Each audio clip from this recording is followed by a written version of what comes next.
This book was written because conversion is often spoken as an ending. In reality, it's the beginning, and sometimes painful. The fall, Desperation and Recovery exists because what followed my conversion could not be left unexplained. After the events recorded in Converted on LSD Trip, I entered what may assume to be the settled part of the Christian life. It was anything but settled. Doctrinal conflict, fractured fellowship, family pressures, and spiritual isolation slowly took their toll. The fervour of early faith faded, and the cost of standing alone became increasingly clear.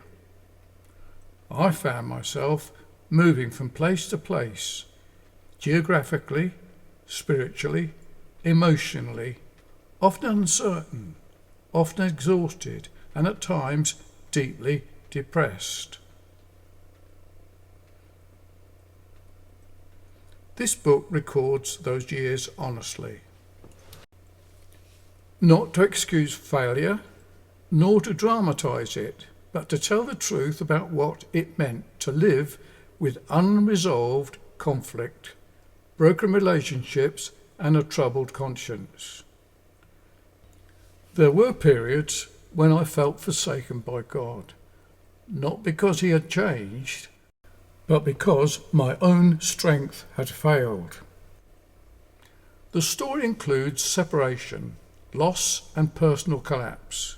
It also includes unexpected kindness, help given quietly by believers who asked for no recognition and who steadied me when I could not steady myself. The Fall, Desperation and Recovery is not a story of relapse into crime or unbelief. It is a record of inner collapse, slow recovery, and the painful schooling of the soul. It shows that repentance is not always dramatic, and restoration is rarely quick.